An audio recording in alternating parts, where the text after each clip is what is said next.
For all that celebrations are magnificent, at the heart of the pageantry is a simple message: service. The most important royal transitions rarely begin with trumpets, proclamations, or crowds outside Buckingham Palace.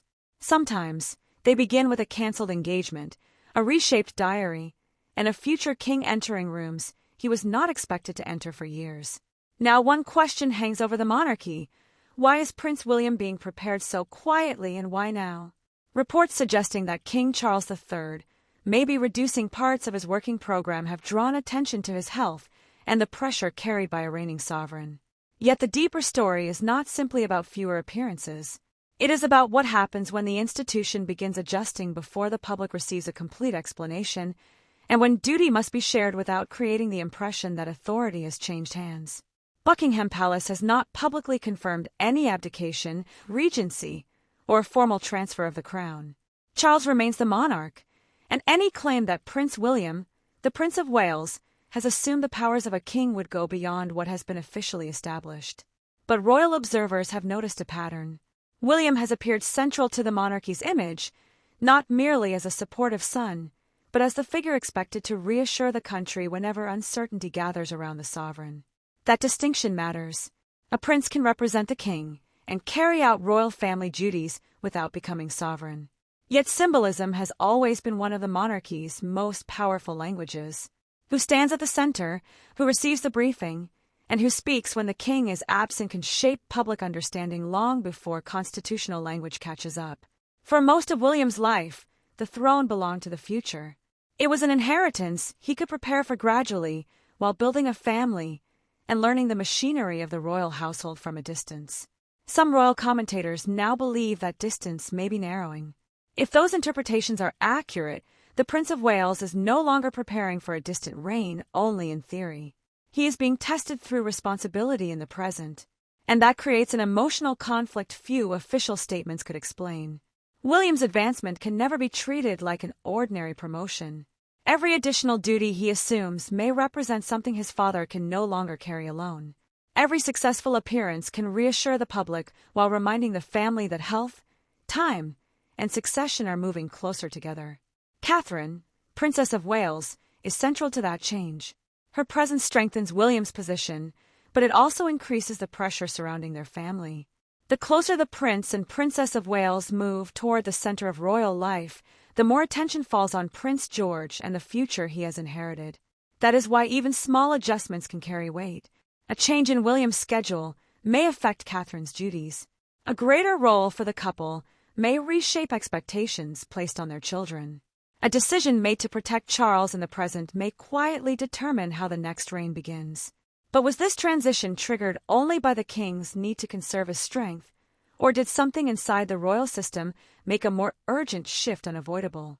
Some reports have described concerns about the burden of the sovereign's diary and the difficulty of balancing recovery with constitutional obligation.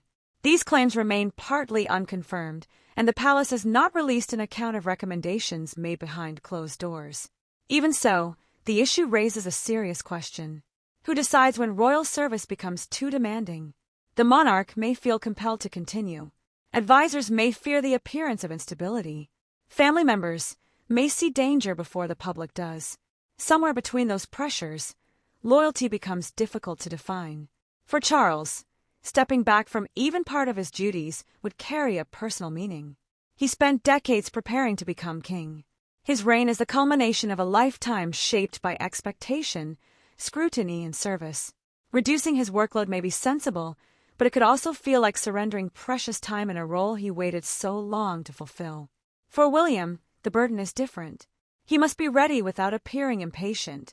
He must protect his father without making him seem incapable. He must project leadership while insisting that the king remains firmly in place.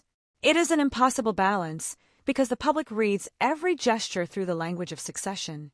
Queen Camilla also stands within this delicate arrangement. As the king's wife, she is a source of personal support and a visible part of the current reign. Yet any expansion of William's authority could create questions about influence inside the palace. Would the Prince of Wales simply absorb more public duties, or would his office begin shaping decisions once controlled by the king's household? There is also the question of trust. A monarchy depends on advisors, medical guidance, government briefings, private secretaries, and access to the sovereign. If information is delayed, softened, or filtered too heavily, even in the name of stability, the system can begin protecting the image of the crown more than the person wearing it. No evidence has been publicly produced to confirm deliberate wrongdoing inside the palace. But the possibility explains why this story has drawn such attention. If Charles is stepping back because his health requires greater caution, the monarchy is facing a difficult but manageable transition. If he is stepping back because he has lost confidence in how pressure around him was managed, the issue becomes far more serious. That would mean William is not merely being prepared to inherit the throne. He may be being positioned as a safeguard between his father and the institution that depends upon him. The crown has not changed hands. No constitutional line has been crossed. Yet the relationship between father, son, and monarchy may already be changing in ways the public can sense but cannot fully see. Because before we can understand how close William may be moving toward the throne, we first have to examine what made Charles believe that quiet preparation could no longer wait. The answer may lie not in one dramatic event, but in a series of smaller pressures that gradually became impossible to ignore. Royal schedules are designed months in advance, balancing constitutional responsibilities, ceremonial appearances, private audiences, overseas commitments, and the expectations of institutions that depend upon the sovereign's presence. When even one part of that system becomes unstable, the consequences travel far beyond a cancelled engagement. According to royal commentators, the first meaningful sign of change was the growing emphasis on flexibility within the king's program. Appearances could be shortened, representatives could be substituted, and responsibilities could be redistributed without creating an immediate constitutional crisis. On paper, such adjustments might appear routine. In practice, however, they reveal which members of the royal family are trusted to carry the symbolic weight of the crown when the monarch cannot be present. William's position makes him the natural choice, but that does not make the arrangement simple. Every time he takes the king's place, he must honor his father's authority while presenting enough confidence to reassure the public. He cannot appear hesitant because uncertainty would encourage speculation. Yet he cannot appear too commanding because that could make a temporary adjustment resemble the beginning of a replacement. This is where the preparation for kingship becomes more serious than adding engagements to a diary. The future monarch must understand not only how to perform royal duties, but how to respond when the institution itself is under pressure. He must learn which traditions are essential, which customs can change, and which decisions might protect the monarchy in the present while creating consequences for decades. Reports have suggested that William's access to senior briefings has gradually widened as his role has expanded. Buckingham Palace has not publicly detailed the private information available to the heir, and there is no confirmation of an extraordinary transfer of constitutional authority. But an heir does not need to hold the sovereign's powers to become more deeply involved in the strategic direction of the royal household. That distinction may explain why the shift has remained so quiet. A formal announcement would invite questions about the king's capacity, the possibility of a regency, and the timing of succession. A gradual expansion of William's responsibilities allows the palace to preserve continuity while preparing for circumstances it cannot fully predict. But continuity has its own cost. The more seamlessly the Prince of Wales performs the monarch's visible duties, the easier it becomes for the public to imagine him already occupying the throne. That may strengthen confidence in the future, yet it can also create a difficult shadow over the present reign. Charles must recover and lead while watching his successor become increasingly central to the story of the monarchy. For the king, this is not merely an institutional concern. It is a deeply personal reckoning with time. His reign began after one of the longest periods of preparation in British royal history, and every year carries significance because so much of his public life was spent waiting to serve a sovereign. To reduce his program now, even for necessary reasons, may feel like surrendering opportunities that cannot be recovered. At the same time, refusing to adjust could place the monarchy at greater risk. The crown depends upon steadiness, but steadiness does not always mean maintaining the same pace. Sometimes it means recognizing when the performance of strength has become more dangerous than an honest acknowledgement of limits. That lesson carries particular importance for William.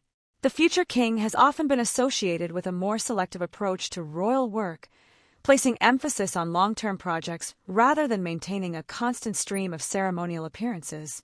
Critics have occasionally questioned that approach, while supporters argue that it reflects a modern understanding of impact and family responsibility. Now, the pressure surrounding Charles may be giving William an opportunity to demonstrate whether his model can function at the very center of the institution. If he succeeds, the monarchy could become more focused, more strategic, and less dependent on the idea that a sovereign must be visible at almost every moment. If he fails, the reduced royal program could be interpreted as weakness, absence, or a retreat from public duty. The stakes are therefore larger than one father asking one son to help. Catherine's role becomes increasingly important within that calculation. Her presence offers continuity beside William, but her own health, responsibilities, and family priorities must also be considered. A future monarchy built around the Prince and Princess of Wales cannot simply reproduce the demands that may have placed excessive pressure on Charles. It must find a way to remain visible without consuming the people required to represent it. This raises an uncomfortable question for the royal household. Is the institution truly preparing William to become king, or is it depending on him to solve pressures that should have been addressed much earlier? Royal history offers many examples of heirs taking on greater responsibility before succession. However, the modern environment is different. Every absence generates speculation. Every photograph is examined for symbolic meaning. Every change in position can become evidence of a supposed power struggle, even when the explanation may be practical. The palace must therefore manage two realities at once. Internally, it may need to prepare for a faster transition of responsibility. Publicly, it must avoid creating the impression that the current monarch has already been placed to one side. That tension affects official language, the order of appearances, the distribution of patronages, and even the way royal events are photographed. Queen Camilla's position adds another layer. Her role is connected to Charles's reign, and her influence naturally operates through proximity to the king. As William becomes more involved in shaping the royal household's future, two centers of loyalty could begin to form, even without open conflict. One would be focused on preserving the character of the present reign. The other would be preparing the structure of the next. There is no confirmed evidence of a deliberate struggle between those offices. Yet institutions often experience tension before individuals openly acknowledge it. Staff anticipate changes. Advisors protect existing relationships. Decisions once considered temporary begin to shape permanent expectations. And perhaps that is the hidden reason the preparation could no longer wait. Charles may not simply be responding to physical pressure. He may be recognizing that the monarchy requires a clear line of responsibility before uncertainty creates confusion inside the household itself. But the deeper question was no longer whether William could take on more duties. It was how far his new influence would reach, and whose authority would begin to diminish as a result. That question reaches far beyond the allocation of engagements, because influence within the monarchy is rarely measured only by who appears in public. It can be found in access, who receives information first, whose office is consulted before a decision is made, and which royal figure is trusted to respond when circumstances change without warning. If William's involvement is expanding at that level, then the adjustment is no longer simply ceremonial. It begins to affect the internal rhythm of the royal household. Advisors who once worked primarily through the king's team may increasingly coordinate with Kensington Palace. Long-term planning could begin reflecting the priorities of the next reign, even while Charles remains firmly on the throne. No official announcement would be required for such a shift to become influential. According to some royal commentators, this is how transitions often develop in institutions built on continuity. Authority does not move in one dramatic moment. It gathers slowly around the person expected to carry responsibility next. The heir attends more sensitive briefings, represents the sovereign during more significant occasions, and becomes involved in choices whose consequences may not be visible for years. Yet the present situation carries an unusual contradiction. The monarchy must show that Charles is still leading while demonstrating that William is ready to lead whenever required. Too much emphasis on the king's continued workload could raise concerns about whether he is being protected. Too much emphasis on the Prince of Wales could encourage the belief that the transition has already begun. That contradiction may explain the palace's careful language. Words such as support, continuity, and shared responsibility can reassure the public without defining exactly where one role ends and another begins. But behind those phrases lies a practical reality. When the heir becomes essential to the daily stability of the crown, his opinion naturally becomes harder to ignore. The consequences may be felt most sharply by those whose positions are closely connected to the current reign. Queen Camilla's public standing rests on her role beside Charles, but her institutional influence depends partly on the structure surrounding the monarch. If William's office begins playing a greater role in scheduling, strategy, or communication, decisions once handled near the king could gradually move elsewhere. That does not necessarily mean a personal confrontation is taking place. Buckingham Palace has not confirmed any dispute between Camilla and the Prince of Wales. Still, competing priorities can create tension without open hostility. The Queen may be focused on protecting her husband's confidence and preserving the identity of his reign. William may be focused on limiting risk, modernizing internal systems, and ensuring the monarchy is prepared for every possibility. Both positions could be motivated by loyalty. Yet loyalty to a person and loyalty to an institution do not always produce the same decision. Princess and the Princess Royal represents another important element in this balance. Her reputation for discipline, experience, and unwavering service gives her a form of authority that does not depend on succession. Royal observers often view the king's sister as a stabilizing presence, someone capable of supporting Charles while understanding the responsibility waiting for William. If, and believes the monarchy requires firmer preparation, her influence could give the Prince of Wales greater confidence to act. If she believes changes are moving too quickly, her caution could become equally significant. The palace has not disclosed her private view, but her position between the present monarch and the future one makes her impossible to overlook. Then there is the wider family. Prince Harry, the Duke of Sussex, remains outside the working core of the institution, yet every discussion about a reduced royal circle revives questions about absence, responsibility, and the consequences of earlier departures. The monarchy cannot easily replace experienced senior figures, particularly when illness or age affects those who remain. This places greater weight on a smaller number of people. William and Catherine are not simply preparing for their future titles, they are increasingly expected to represent stability in the present. And other working royals must sustain demanding schedules. Even Prince George's upbringing becomes part of a larger institutional calculation because the gap between generations cannot be ignored forever. Historical precedent offers reassurance, but only to a point. Previous heirs have supported aging or unwell monarchs, gradually assuming greater visibility before accession. However, today's royal family operates under relentless public examination. A minor alteration to the order of precedence can inspire days of speculation. A missed appearance can be interpreted as evidence of crisis. Private preparation is therefore difficult to keep private, even when secrecy is intended to protect everyone involved. The monarchy is also confronting a broader question about leadership. Charles has long associated his reign with continuity shaped by personal causes and decades of public work. William appears more inclined toward defined projects, measurable outcomes, and a smaller number of concentrated priorities. The difference is not necessarily a disagreement, but it may shape how the institution operates when responsibility moves more decisively in the heir's direction. Some observers believe this quieter preparation could allow the two approaches to overlap, giving Charles space to preserve the character of his reign, while William tests the methods of the next. Others may see a danger. Two centers of strategic influence developing inside one monarchy, each supported by different advisors, expectations, and loyalties.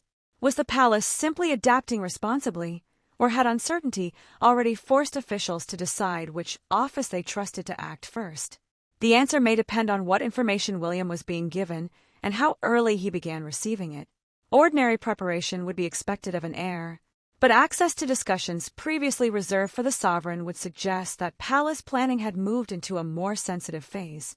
And that is where the story begins to change. Because reports surrounding the transition did not focus only on additional ceremonies or public representation. They raised the possibility that William had been drawn into decisions concerning the king's workload, the structure of the household, and the risks surrounding the future of the reign. If accurate, that would mean the Prince of Wales was no longer standing beside the system and observing how it worked. He was beginning to influence how it protected itself. But even that did not explain the most sensitive development, the moment when preparation for an eventual succession may have become an immediate test of loyalty, judgment, and power. The immediate test may have begun not with a ceremonial appearance, but with a decision about who would control the pressure surrounding the king. Reports and royal commentary have increasingly focused on the possibility that William's office is being consulted more closely before demanding engagements are placed before Charles. Buckingham Palace has not publicly confirmed such an arrangement, but if it exists, it would mark a significant turning point. Until now, the Prince of Wales could be understood as the person carrying duties on his father's behalf. This development would place him in a different position, helping determine which responsibilities should reach the monarch in the first place. That is not the authority of a sovereign, and it should not be confused with a constitutional transfer of power. Yet it would give the future king influence over the structure surrounding the throne. The distinction is subtle, but inside a royal household, subtle distinctions can shape everything. A cancelled engagement affects more than one diary.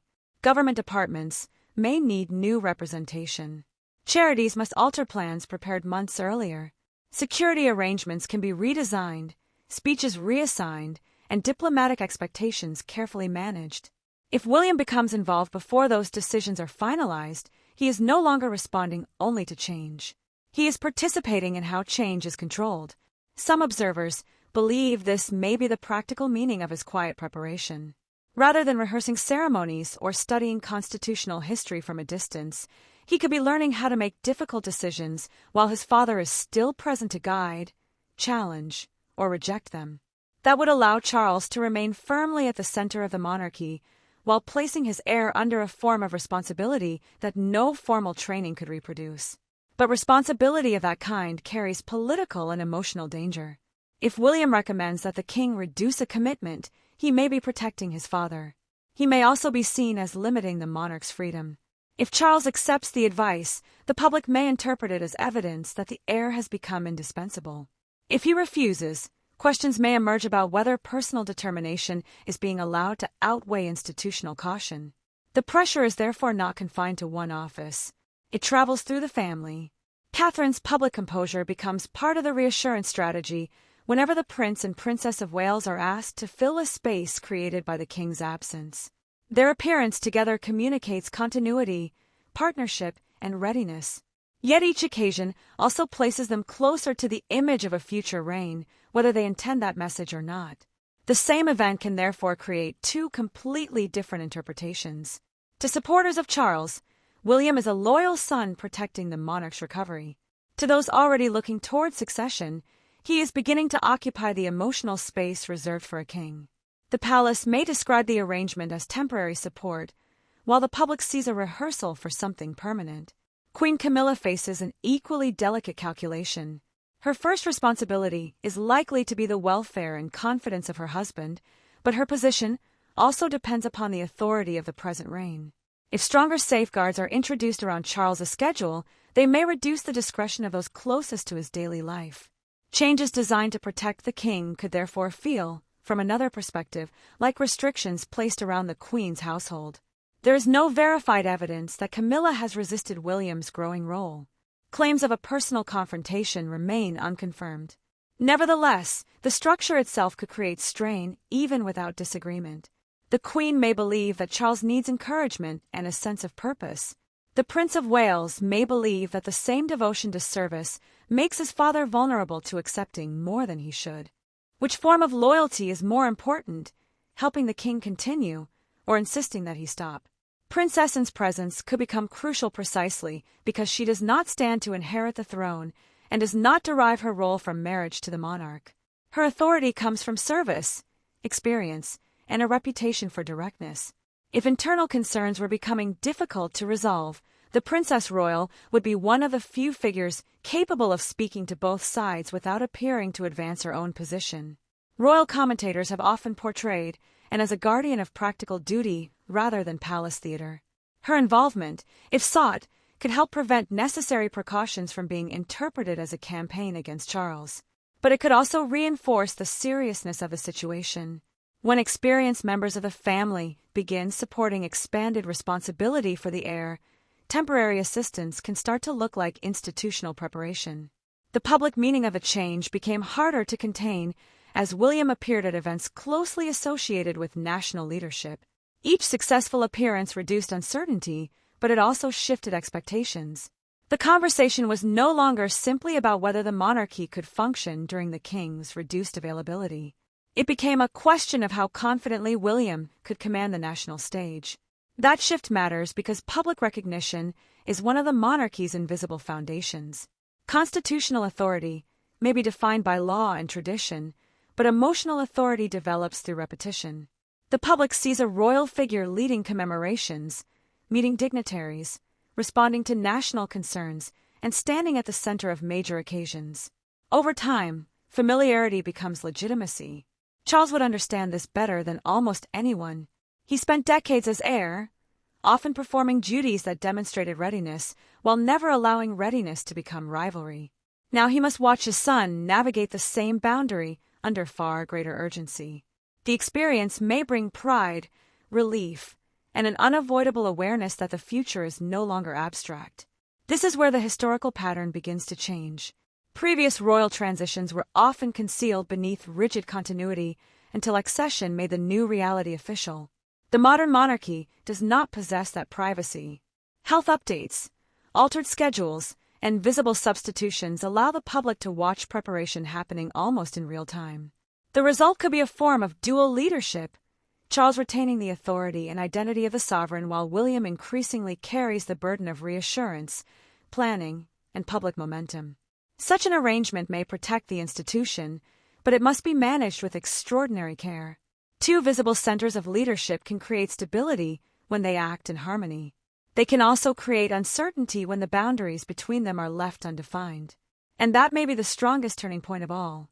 The monarchy appears to be confronting the possibility that protecting the king and preparing his successor are no longer separate tasks. They have become part of the same strategy. But even then, one question remains unanswered, and it is the question that could define the entire story. Is William merely helping Charles preserve the present reign, or are both men quietly redesigning the monarchy for the moment when the future can no longer be delayed? The most revealing answer may be that William is doing both. He is helping his father protect the present reign while learning how the next one may need to function. Those responsibilities are no longer separate because the monarchy now depends upon continuity that feels calm, personal, and honest enough to withstand public scrutiny. If the arrangement remains informal, Charles retains room to recover and reclaim duties without the symbolism of a formal constitutional change. William, meanwhile, gains experience without appearing to press forward. That balance protects dignity on both sides. Yet it also creates an expectation that may be difficult to reverse. Once the public becomes accustomed to seeing the Prince of Wales carry national moments, returning him to a narrower role could feel less like normality and more like retreat. That is why this story matters beyond the king's immediate health or the heir's expanding schedule. It reveals a monarchy attempting to modernize how succession is experienced. Instead of waiting for one reign to end before another leadership style becomes visible, the House of Windsor may be allowing the future to emerge gradually beside the present. Such an approach could make the eventual transition less disruptive, but only if the roles remain clear and the relationship between father and son remains visibly united. Royal authority has always depended on more than law. It depends on belief that the sovereign is serving, that the heir is prepared, and that the family understands the difference between ambition and duty. William will therefore be judged not simply by how effectively he performs, but by whether he appears respectful of the man whose responsibilities he is sharing. Charles, in turn, will be judged by whether he can treat delegation as leadership rather than defeat. This may become one of the defining tests of the king's legacy. Charles spent much of his life arguing that institutions must adapt if they wish to remain relevant. Now the same principle may apply to the monarchy around him.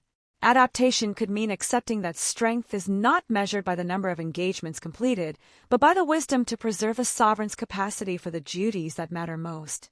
It could also mean giving the heir meaningful responsibility before necessity turns preparation into crisis. For William, the lesson is equally significant. He is discovering that the crown is not inherited only through ceremony. It is inherited through difficult judgments, restraint, and the willingness to make decisions that may be misunderstood. Protecting the monarchy may require him to disappoint those who expect constant visibility. Protecting his father may require him to challenge habits embedded inside the royal household. Protecting his own future reign may require him to reject the idea that endless sacrifice is the only acceptable form of service. The long-term consequences could reshape the working monarchy. A smaller group of senior royals may need clearer responsibilities, stronger coordination, and more realistic expectations. Charitable commitments could become more concentrated. Overseas representation may be planned with greater selectivity. Public appearances could carry more strategic significance, with fewer events treated as routine and more attention given to the impact of each one. Some traditionalists may view such changes with concern, fearing that a reduced royal presence could weaken the connection between crown and country. Others may argue that a more focused institution is better equipped to survive changing public attitudes, financial scrutiny, and the physical limitations of its members. The final direction has not been confirmed, but William's growing visibility offers an early glimpse of how that debate may be resolved. Catherine's place in that future will shape its image as well. Her partnership with William allows the next reign to be presented not as the rise of one individual, but as a shared role built around family, stability, and service. Yet the pressure placed upon her will require careful management. A monarchy that learns from Charles's experience cannot simply transfer the same exhausting expectations to the next Prince and Princess of Wales. None of this proves that succession is imminent. Buckingham Palace has not announced an abdication, and there is no confirmed evidence that Charles intends to surrender the throne. The significance lies elsewhere. The monarchy appears to be planning seriously enough that readiness is no longer treated as a distant concept. William is being tested by the demands of leadership before the crown reaches him, while Charles is confronting the responsibility of preparing an heir without making his own reign appear diminished. Public perception may ultimately determine whether this succeeds. If people see cooperation, the transition can become a story of trust between generations. If they see rivalry, secrecy, or competing households, every adjustment will invite suspicion. The palace must therefore communicate enough to preserve confidence without revealing private details that could turn a family challenge into permanent spectacle. Perhaps the most powerful interpretation is also the simplest. The monarchy is strongest when preparation does not require humiliation. Charles does not need to disappear for William to become ready, and William does not need to diminish his father in order to demonstrate leadership. Their shared task is to prove that succession can be approached as continuity rather than conquest. That may be the historical importance of this quiet moment. The crown has not passed, but the meaning of readiness has changed. The future king is no longer waiting outside the center of power, and the present king may be recognizing that one of his greatest responsibilities is to make that preparation possible with honesty and dignity. And while this chapter brings the shape of William's new role into clearer view, it leaves a larger question unresolved. Is the House of Windsor simply adapting to a temporary period of pressure, or are these changes revealing a permanent shift in how power, service, and loyalty will be organized? Because beyond this father and son transition, another royal development is already raising questions about who holds influence around the crown, and what may happen when private calculations begin carrying unmistakable public consequences.